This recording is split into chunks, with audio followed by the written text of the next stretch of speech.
नमस्कार बंधुरा आज आमी आपनादेर एचोड़ेर डालना रान्ना करे देखाबो। तार जोन्नो आमी एखाने एचोड़टा केटे भालो करे धुए तारपरे एकटु जल दिए निएछि। एखन आमी एर भितरे दिए देबो एकटु लवण, एकटु हलुद गुঁড়ো। एखन एचोड़टा आमी भापे बसिए देब। एखन आमी एचोड़गुलो एई जल थेके एकटा पात्रे तुले नेब। भाप दिए नेওয়া एचोड़टा आमी जल थेके এই পাত্রে তুলে নিয়েছি। এখন আসুন বন্ধুরা আমি কেমন করে রান্নাটা করছি একটা লাইক দিয়ে বন্ধুরা প্লিজ দেখতে থাকুন। রান্নাটা করার জন্য এখানে আমি কড়াইতে পরিমাণ মতো সরষের তেল বসিয়ে দিয়েছি। তেলটা গরম হয়ে গেছে। এখন আমি এর ভিতরে কয়েক টুকরো আলুকে দিয়ে ভেজে নেব।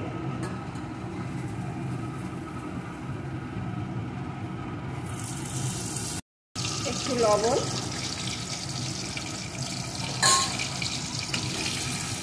এখন আলুগুলোকে সুন্দর করে ভেজে নেব। আলুগুলো ভাজা হয়ে গেছে। এখন আলুগুলোকে আমি তুলে নেব।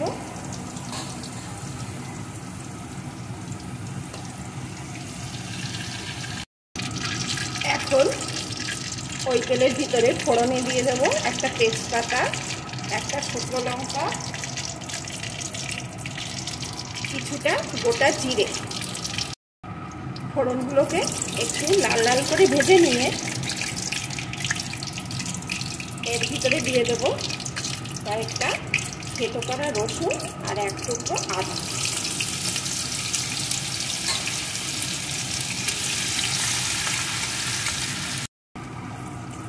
একটু নাড়িয়ে এর ভিতরে দিয়ে দেব একটা পেঁয়াজ কুচি।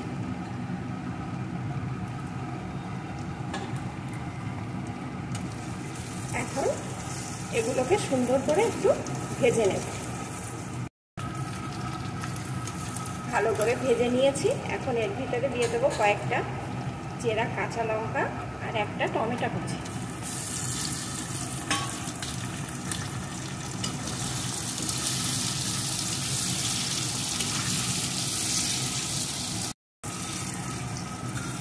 সব কিছু একটু নাড়িয়ে নিয়ে এর ভিতরে আমি ভাপ দিয়ে রাখা এঁচোড়টা দিয়ে দেবো।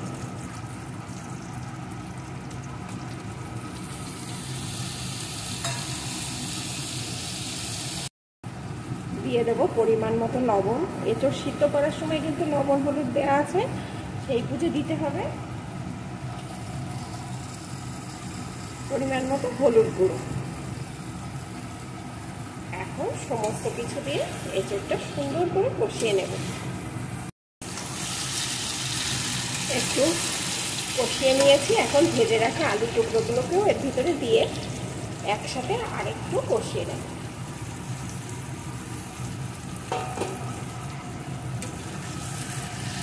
আরও কিছুক্ষণ সুন্দর করে কষিয়ে নেব। সব কিছু সুন্দর করে এখানে কষিয়ে নিয়েছি। এখন আমি এর ভিতরে দিয়ে দেবো পরিমাণ মতো গরম জল।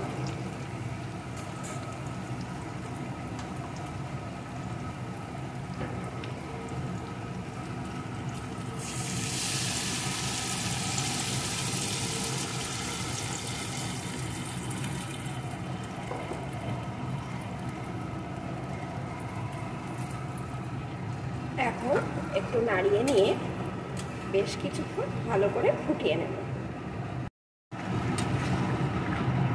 বেশ কিছুক্ষণ সুন্দর করে ফুটিয়ে নিয়েছি। এখন এর ভিতরে দিয়ে দেবো সামান্য একটু চিনি।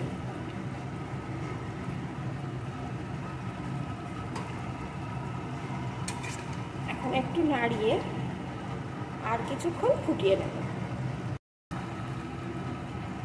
আরও কিছুক্ষণ ভালো করে ফুটিয়ে নিয়েছি। এখন আমি এর উপর দিয়ে দেবো একটা ভাজা মশলার গুঁড়ো। এখানে আমি গোটা গরম মশলা, গোটা ধনে, গোটা জিরে শুকনো কড়ায় ভেজে গুঁড়ো করে রেখেছিলাম, সেই মশলাটা এখানে দিয়ে দিলাম। এই মশলাটা দেওয়ায় কিন্তু এর স্বাদ দ্বিগুণ হয়ে যাবে। বন্ধুরা আপনারা একবার এইভাবে রান্না করে খেয়ে দেখবেন আর আমাকে কমেন্ট করে জানাবেন। এখন দিয়ে দেবো একটুখানি ঘি।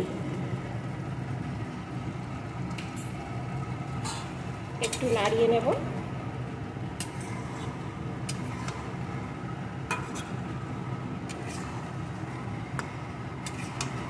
এইভাবে ইঁচড় চিংড়ি তো আমরা অনেকেই খেয়েছি বা খাই, কিন্তু এইভাবে একবার ইঁচড় রান্না করে খেয়ে দেখবেন, তখন শুধু এইভাবেই রান্না করে খেতে ইচ্ছা করবে বারবার।